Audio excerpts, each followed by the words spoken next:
Donc, je vais reprendre.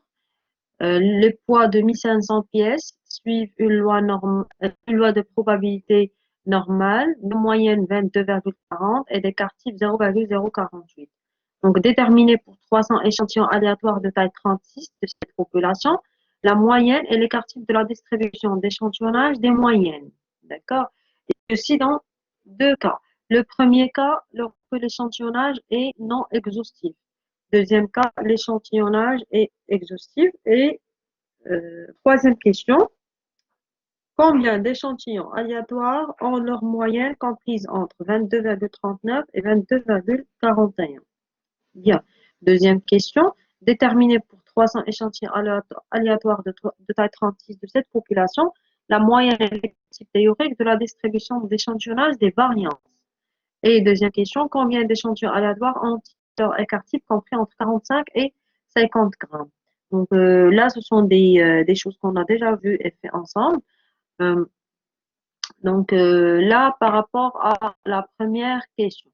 Donc je reprends, on a une population, d'accord, de 1500 pièces qui suit une loi normale, d'accord, ce sont les données. La moyenne de ces 1500 pièces, d'accord, la moyenne des poids de ces 1500 pièces est 22,40.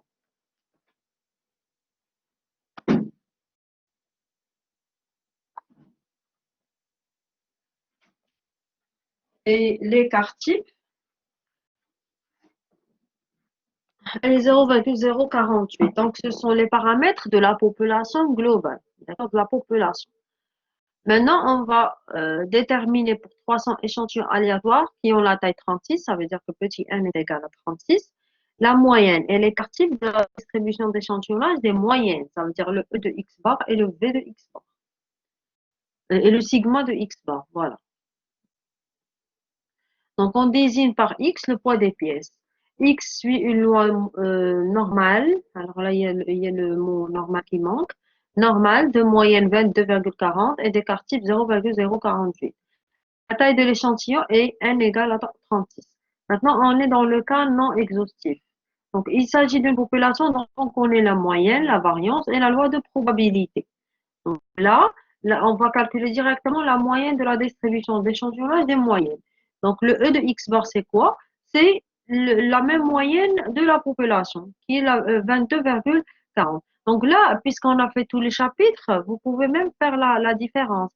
Donc, vous voyez, lorsqu'on avait fait le chapitre estimation, on avait généralement les paramètres de la population qui étaient pas inconnus, qui étaient inconnus, et on devait les estimer à partir des paramètres de l'échantillon. Maintenant, on est dans la partie de l'échantillonnage, on est dans le cas contraire. On a les paramètres de la population, et à partir de ces paramètres de la population globale, on essaie de tirer les paramètres ou bien de calculer les paramètres de l'échantillon. Donc là, la moyenne de la distribution d'échantillonnage des moyennes, c'est 22,40.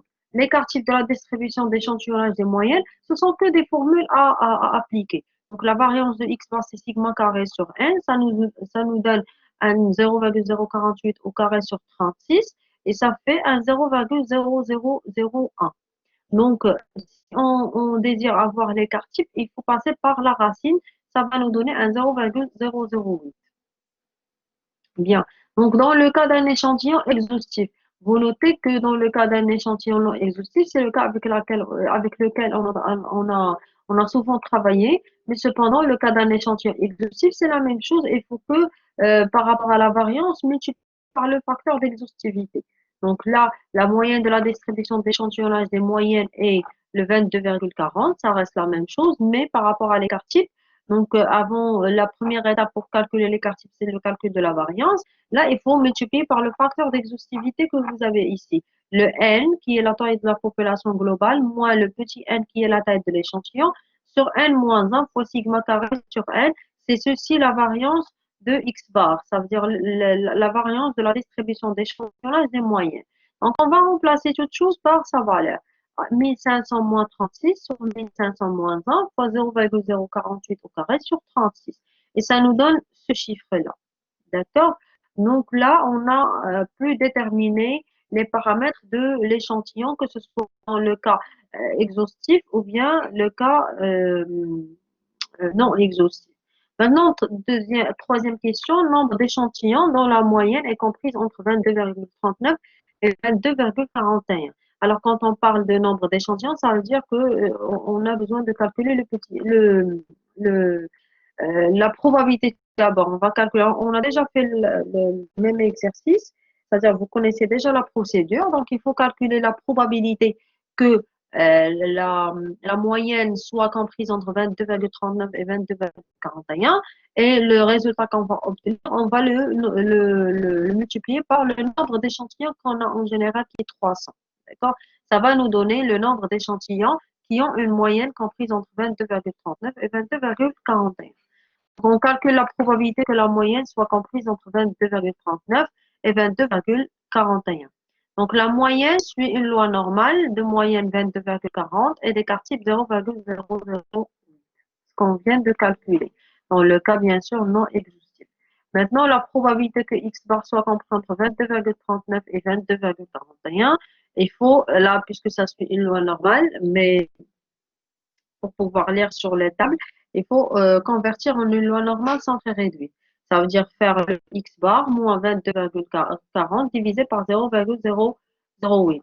Et ce qu'on a fait ici, on va faire de même sur les deux côtés et ça va nous donner la probabilité de moins 1,25 et 1,25. Et là, au milieu, on a notre nouvelle variable qui suit la loi normale centrée réduite. Donc là, ça va nous donner la fonction de répartition de 1,20 de la loi normale centrée réduite au 1,25 moins le phi de moins 1,25. Puisque là, vous avez une valeur qui est négative, vous allez faire un 1 moins phi de 1,25. Et donc, ça va vous donner un 0,8944 moins 1 moins 0,8944. Au final, si vous calculez tout ça, vous allez avoir un 0,7888 qui est celle de 78,88.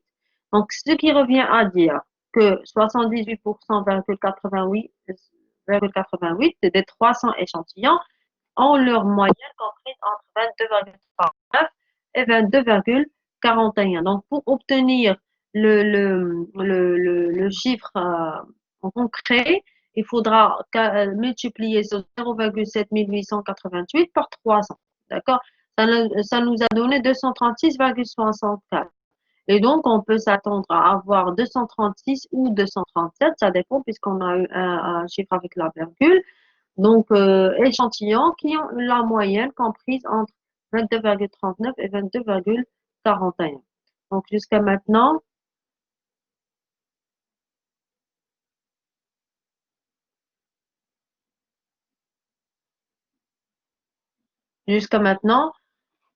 on a la partie spécifique à l'échantillonnage, à la distribution d'échantillonnage de la moyenne. Donc, il y a une question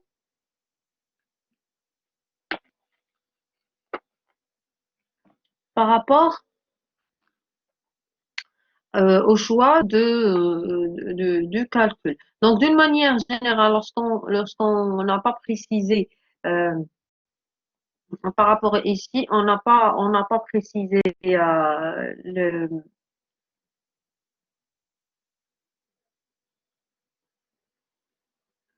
on n'a pas précisé la manière de l'échantillonnage, on a pris le cas non exhaustif. D'accord? Sinon, si vous prenez même le cas exhaustif, ben, ça va être, en fait, ça va être une discussion de cas. Donc là, on a considéré, comme par exemple dans le cours, on s'est dit que, voilà, dans tout ce qui reste, on va travailler avec le cas non exhaustif. Mais sinon, il faut que multiplier par le facteur d'exhaustivité. Alors là, par rapport Voilà. Alors, par rapport à ce qu'on vient de calculer, on a utilisé les paramètres qu'on a eu dans le cas non exhaustif.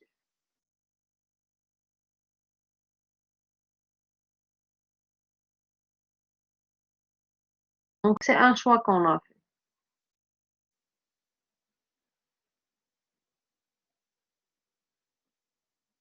C'est des 4. Ça veut dire que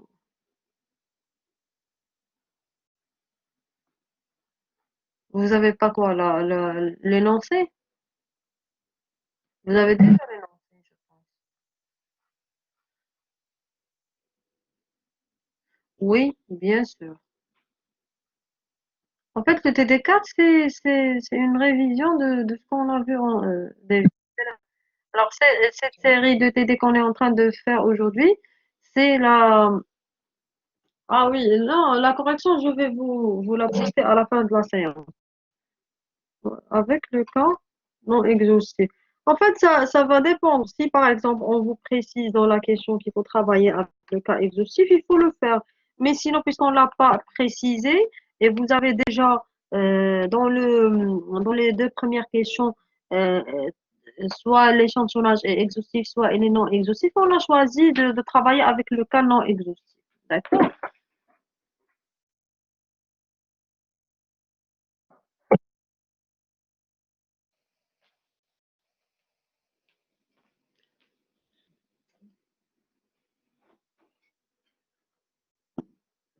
Normalement, oui. Et j'ai déjà précisé ça lors de la dernière séance. Donc, on passe directement à la deuxième question. Donc, la moyenne et l'écart type de la distribution d'échantillonnage des variances. Là, il s'agit d'une population normale de moyenne 22,40 et d'écart type 0,048. Donc, l'espérance de la variance de x, là, ce sont les formules qu'on a déjà fait et vous allez que les appliquer. Donc, n moins 1 sur n fois sigma au carré, ça nous fait 36 moins 1 sur 36 fois 0,048 au carré. Là, il me manque le résultat, vous pouvez le calculer. Alors, j'ai oublié de le mentionner ici. Donc, vous calculez, c'est un simple calcul et vous allez avoir votre résultat. Maintenant, par rapport à l'écart type, c'est la racine de la variance, qui est la racine de 2 facteurs n moins 1 fois sigma carré sur n. D'accord? Ça vous fait à la racine de 2 fois 36 moins 1 fois 0,048 au carré sur 36. Et ça vous fait au final à 0,0005. Maintenant, le nombre d'échantillons qui مدام مدام يمكن هما قالوا لنا نحسبوا لا فاريونس ماشي ليسبيرونس دو لا فاريونس.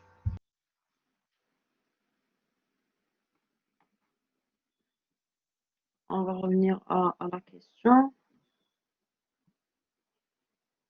Alors, où est le problème? Qu'est-ce qu'on nous a demandé de calculer? La moyenne et l'écart type de la distribution d'échantillonnage des variances. D'accord? Est-ce que c'est clair? Donc là, Madame, vous avez à calculer parce que l'espérance égale la moyenne, n'est-ce pas? l'espérance égale. Non, mais La ceci, c'est dans moyenne. le cas de la distribution. L'espérance, c'est la moyenne, oui. L'espérance, c'est la même chose que la moyenne. On l'a calculé ici. Vous voyez? Vous avez l'espérance de la variance, d'accord, de la distribution d'échantillonnage des variances. C'est n-1 sur n fois sigma au carré. C'est ce qu'on a calculé au début. Et en deuxième étape, on a les description d'échantillonnage des variances. Parce que là, on a demandé les deux dans la même question. Déterminer pour 300 échantillons aléatoires de taille 36 de cette population la moyenne et l'écart type théorique de la Oui, distribution madame. d'échantillons. C'est bon? C'est clair? Oui, madame, c'est clair. Très bien. Donc, au final, ça nous a donné un 0,0005. Je vais vérifier s'il y a des questions. Alors, pour mademoiselle Manel, j'ai déjà précisé que lorsque vous allez travailler avec le cas exhaustif, ça va être demandé dans la question. Lorsque vous allez travailler avec le cas non exhaustif, ça va être aussi mentionné dans la question de l'exercice. D'accord? Pour mademoiselle Latefa, alors là, c'est notre séance de révision. La séance d'aujourd'hui, c'est une séance de révision. Donc, cette série de TD4, c'est une série de TD de révision. Elle engendre tout ce qu'on a vu, le chapitre échantillonnage et le chapitre estimation.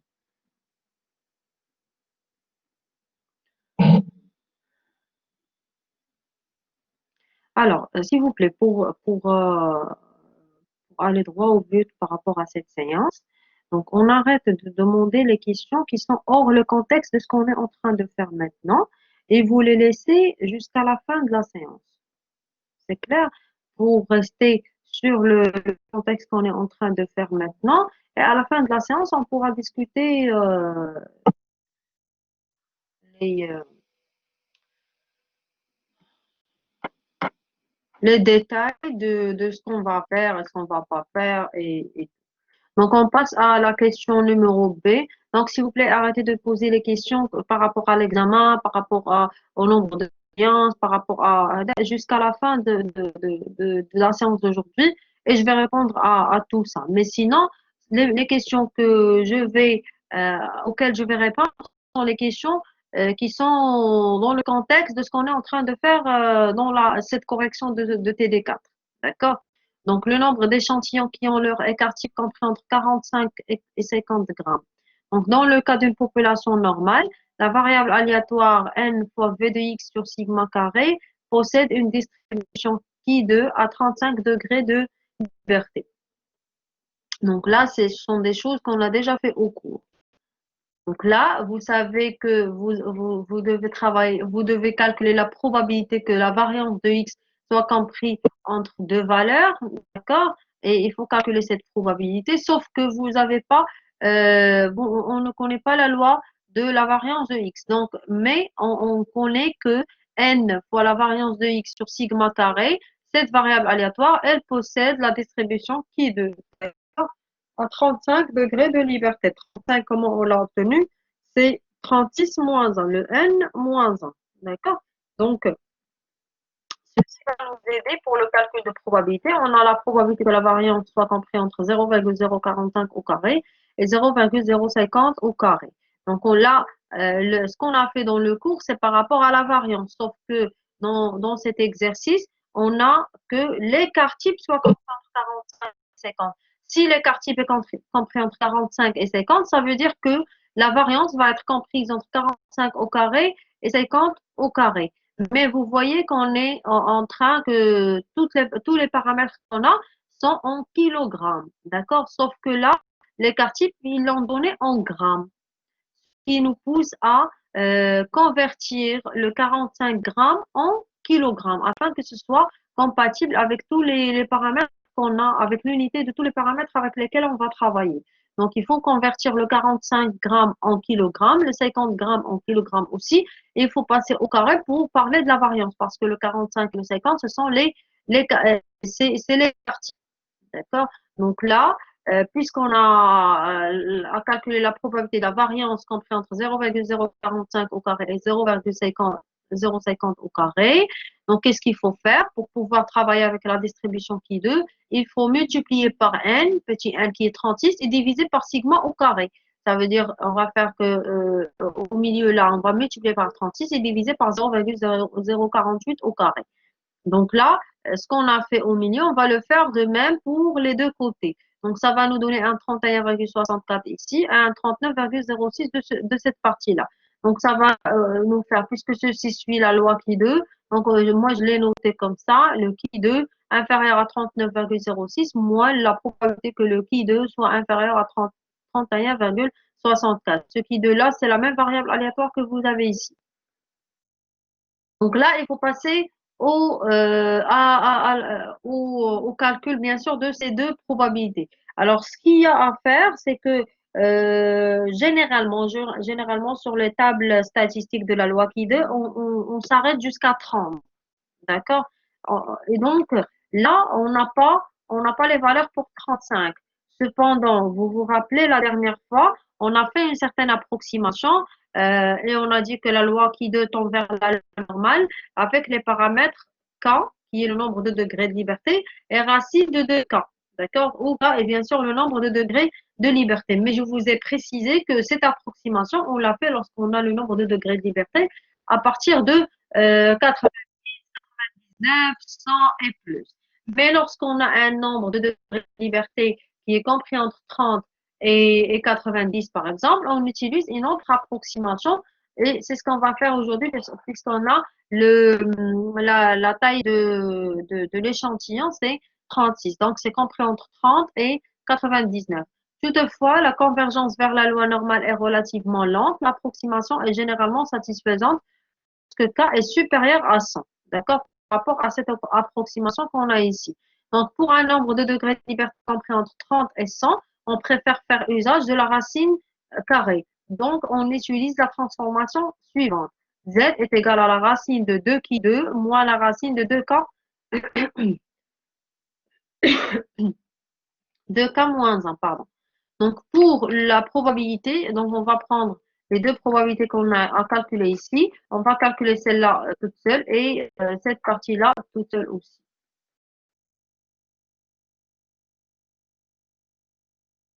Donc, la probabilité que Q2 soit inférieur à 39,06 implique que Z est égal à la racine de 2 fois 39,06 moins la racine de 2 fois 35 moins 1. Donc, le 2 qui 2, c'est la valeur qu'on a à calculer dans la probabilité. Et le K qu'on a ici, c'est le nombre de degrés de liberté. D'accord? Là, c'est 2 fois 36 moins 1. C'est pas 35. C'est 2 fois 36 moins 1. Ça nous donne un 0,53. Donc, la probabilité que Q2 soit inférieur à 39,06, c'est approximativement la probabilité que Z soit inférieur à 0,53. Et ce Z-là, bien sûr, il suit la loi normale sans très réduite, ça veut dire phi de 0,53, et ça vous donne au final un 0,7019.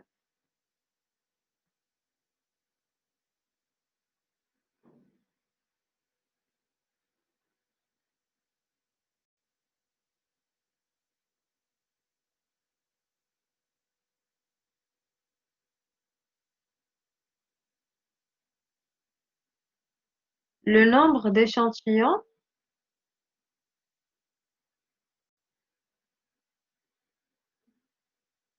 tu parles de quel nombre d'échantillons? 0,3387 fois 300. Quel nombre, tu parles déjà de quelle question exactement?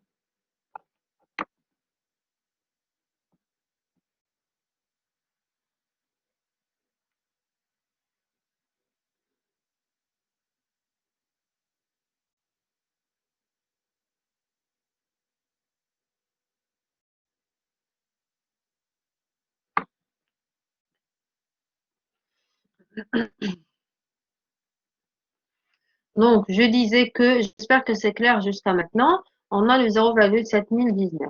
Maintenant, pour le P de qui 2 inférieur à 31,64.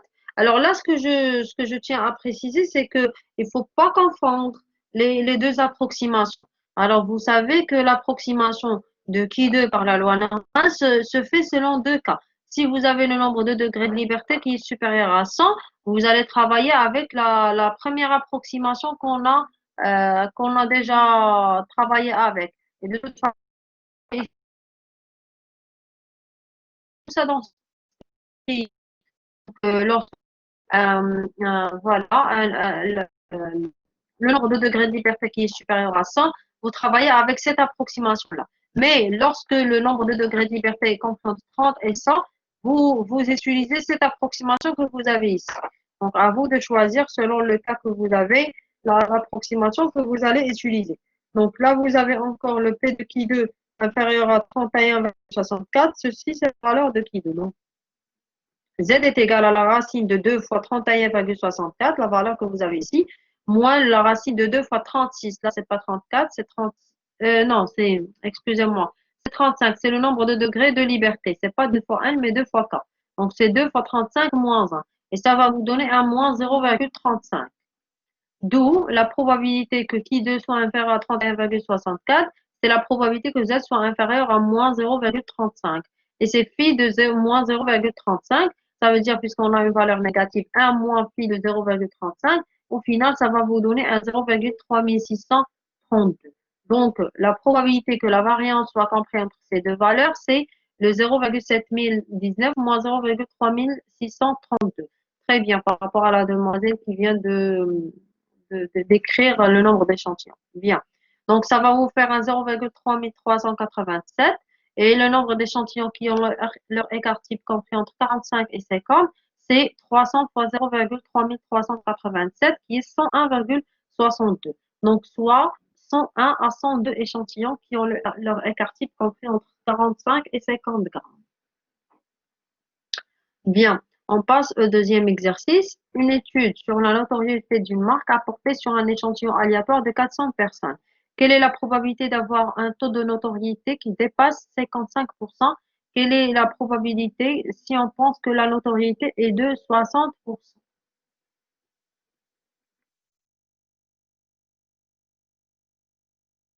Alors, soit F est la variable aléatoire qui désigne la fréquence des personnes de l'échantillon qui connaissent la marque. Donc, puisqu'on n'a pas d'informations sur le taux de notoriété dans la population, on la considère égale à 50%. Donc, comme on a déjà eu l'habitude de faire, si on n'a pas idée sur la notoriété, donc on choisit 50%. Donc, l'espérance de F, c'est petit p qui est 0,5. Ce que vous avez ici, le 50, c'est 0,5. La variance de F, d'accord, c'est le P fois Q sur N. Ça veut dire 0 fois 0,5 fois 1 moins 0,5 qui est aussi 0,5 divisé par 400, ça vous donne cette valeur. Maintenant, si vous passez à l'écart, ça va vous faire un 0,025.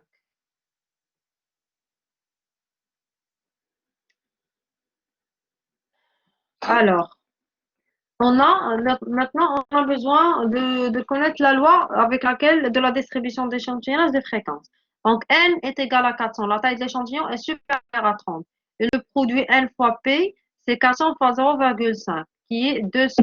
Et c'est largement supérieur à 5. Donc, la distribution d'échantillonnage des fréquences suit la loi normale des moyennes 0,5 et des quartiers 25.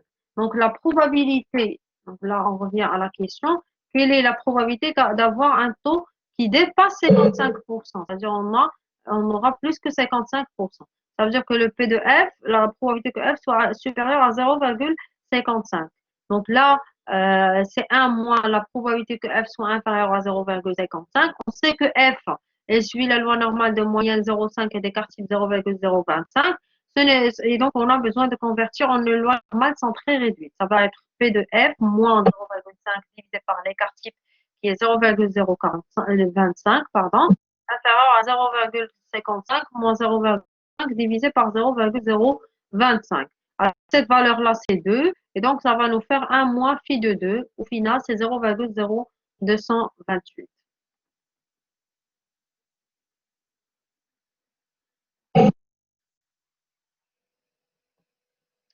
Bien.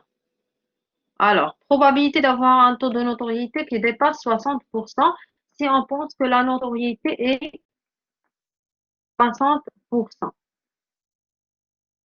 L'espérance de F, c'est 0,6, qui est petit p. La variance de F, c'est P fois Q sur N, qui est 0,6 fois 0,4 sur 400. Ça nous fait 0,0006. Et donc, en matière d'écart type, ça nous donne 0,02449. La probabilité que F soit supérieure à 0,55, alors là, c'est 1 moins la probabilité que Z soit inférieur à 0,55 moins 0,6 sur 0,02449. Donc, c'est 1 moins phi de moins 2,04. Si vous calculez ça, vous aurez un 0,9793. Donc là, c'est répéter la même probabilité, d'accord? Calculer cette probabilité, la probabilité d'avoir un taux de notoriété qui dépasse 55%, si on pense que la notoriété est de 60%. Donc au début, on l'a considéré 50%, donc le petit p est égal à 0,5. Maintenant, dans cette question, on pense que la notoriété est de 60%. Ça veut dire le petit p, c'est 0,6. Donc, il y a tout le calcul qui va changer, notamment l'espérance, la variance, et donc la loi, les paramètres de la loi normale, et ça va être 0,55 maintenant, moins 0,6 divisé par l'écart type qu'on vient de calculer. Ça nous a donné une valeur négative. Bien sûr, vous allez faire 1 moins phi de 2,04. Et quand vous allez faire votre lecture sur votre calcul, vous aurez un 0,9793.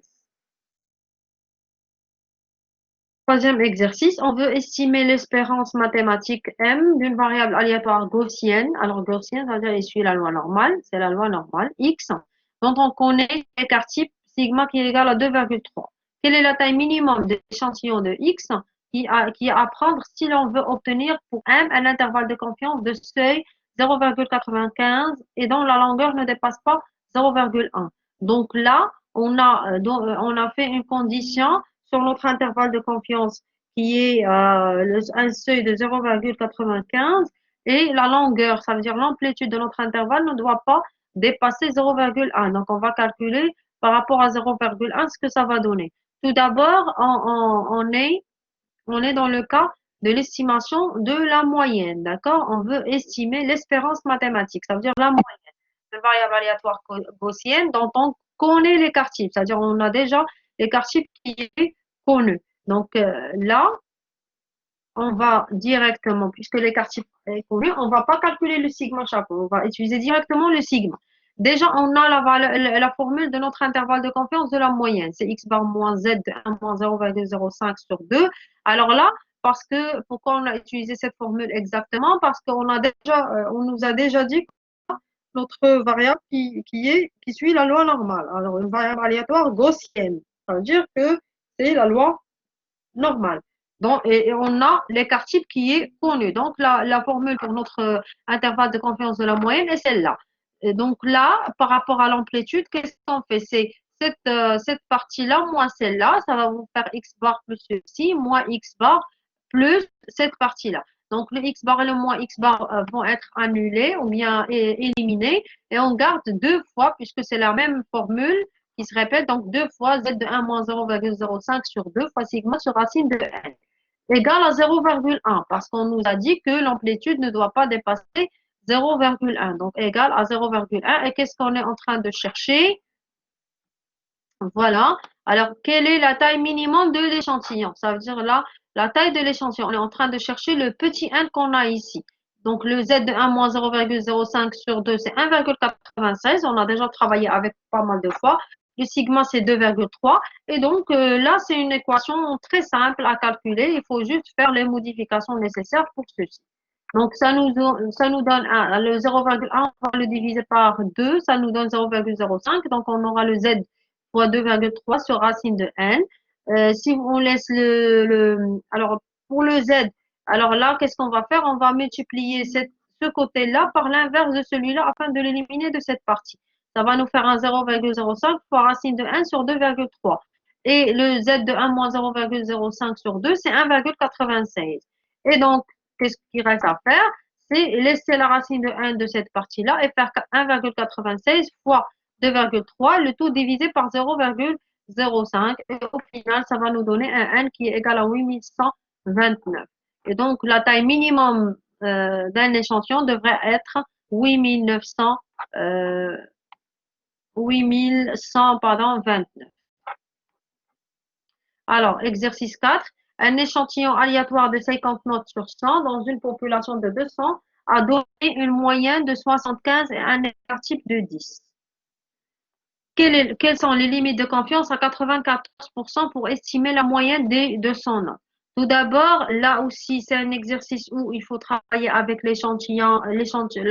avec un échantillon qui est exhaustif. D'accord? Donc, il faut multiplier par rapport à la variance par le facteur d'exhaustivité, puisqu'on a un échantillon aléatoire de 50 notes sur 100 dans une population de 200. D'accord? Donc, qu'est-ce qu'on a fait? On a fait un tirage. Voilà. Donc là, on a un échantillon aléatoire de 50 notes sur 100 dans une population de 200 et ça nous a donné une moyenne de 75 et un écart type de 10. Donc, quelles sont les limites à 94% pour estimer la moyenne des 200 notes, c'est-à-dire la moyenne de la population globale? Comme il s'agit de plus de 30 d'effectifs, nous pouvons considérer que la loi de distribution des notes est la loi normale.